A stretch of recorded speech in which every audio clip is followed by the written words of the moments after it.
evening, folks, and welcome to a special edition of Tuesday Evening Quarterback. I am your host, Hump Bumgardner, and we're coming to you live tonight from Cape Coral, Florida, in front of a live studio audience for a special Draft Day edition of Tuesday Evening Quarterback. Last time we joined you, folks, we had our special Draft Day lottery, where we saw the Buffalo Soldiers come up with the #1 draft pick in this year's NFL Draft. Mutant Football League action at its best. Well, we're back now, and now that we know how they're picking, it's time to think about who they'll be picking. So I'm giving you tonight Hump Bumgardner's own special mock draft, ladies and gentlemen. I will analyze every single pick in the first round of the NFL Draft and not only tell you who they picked, but why they're picking them. Alright, folks, as we saw at the end of last week's show, the Buffalo Soldiers ended up with the #1 pick in the NFL Draft. Despite the protests of Coach Brian P. Daly and some other unnamed sources, it was proven that the draft lottery, in fact, was above board, #1, and there was no dadgum trickery, tomfoolery going on. So we're ready to move forward now. Buffalo Soldiers, they will be picking first in this year's NFL Draft. Now, sources close to me tell me, and I am intimately involved with this Buffalo franchise, sources within that organization have confirmed to me that indeed Coach Kelly McCann is in fact at this hour working out a deal to bring Adrian Peterson into Buffalo. Terms of the contract have not yet been disclosed, but I can guarantee you this, folks. With the #1 pick in the NFL Draft on August 28th, the Buffalo Soldiers will be picking Adrian Peterson.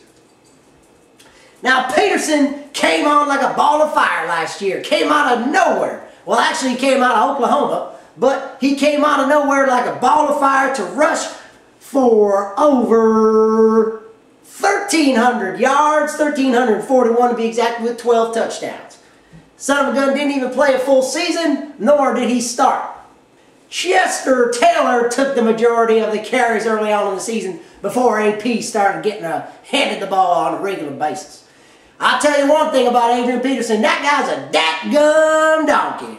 And we'll be looking for big and better things from him this season when he tries to play 16 games. That's the question. Will this boy stay healthy for 16 games? If he does, we could be looking at 2,000 plus rushing yards, perhaps 20 touchdowns. With the second pick in the NFL Draft, we go to Coach Sean Lyons and the Chi-Town Hustle. Now, the Chi-Town Hustle, with the second pick in the draft after Adrian Peterson is off the board, doesn't have much of a choice, do they?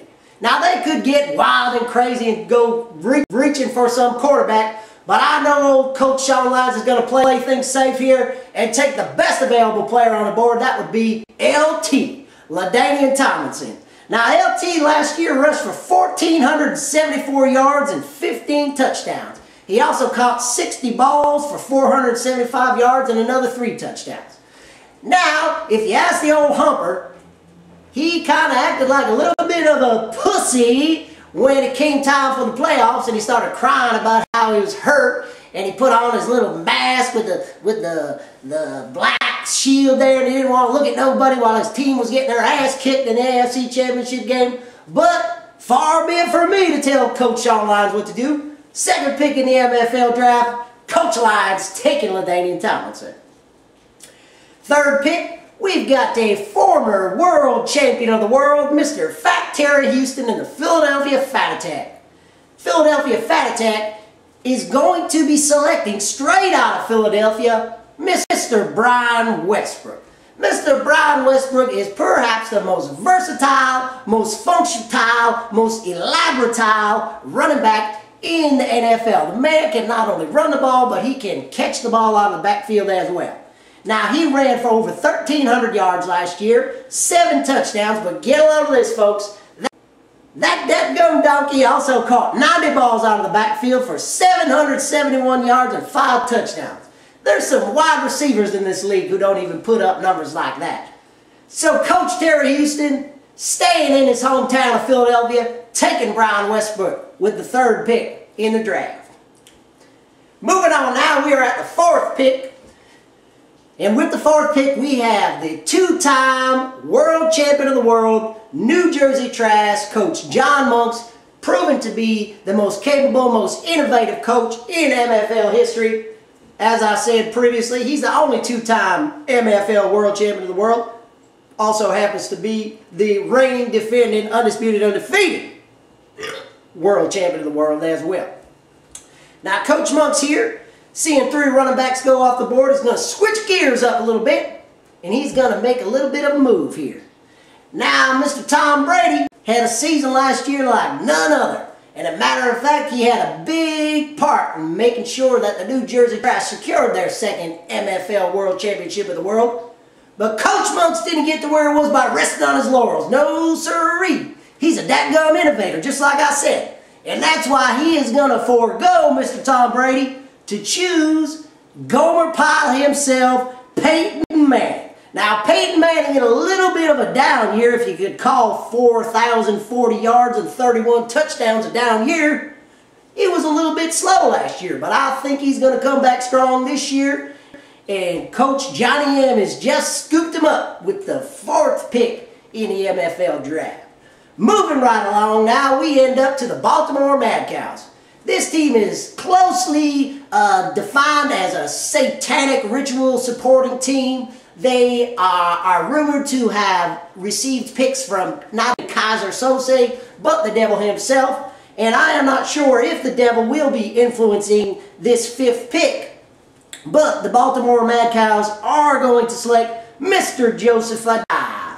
Joe Adai had a great season last year, rushing for 10,000 yards would be a lot. How about 1,072 yards and 12 touchdowns? He also caught 41 balls out of the backfield for 364 yards and 3 touchdowns. Joseph Adai, another one of those versatile backs who can not only run the ball but catch it as well. And in the MFL, where there is as much emphasis put on catching the ball as running the ball, a guy who can do both things is doubly valuable. And that's the dadgum truth. Still deuce? Mm-hmm. Getting hot over here. Jason Taylor went to the Redskins. No way. For what? 2 draft picks. Ladies and gentlemen, we have breaking news here at the 2008 MFL Draft Report. Tuesday evening quarterback. I'm receiving confirmation from my producer here that the Miami Dolphins have indeed traded Jason Taylor away to the Washington Redskins for 2 draft picks. So a blockbuster deal just happened before we even made it to the draft. Again, repeating, Jason Taylor has been traded from the Miami Dolphins to the Washington Redskins for 2 draft picks. I'm waiting confirmation on what the draft picks are, and as soon as we get them, I will get them back to you. Now, I would be excited to speak to Coach Bobby D on how he feels about this move, and we'll be making our way down to Bobby D a little bit later on in the show. After all, he's picking dead last, number 12.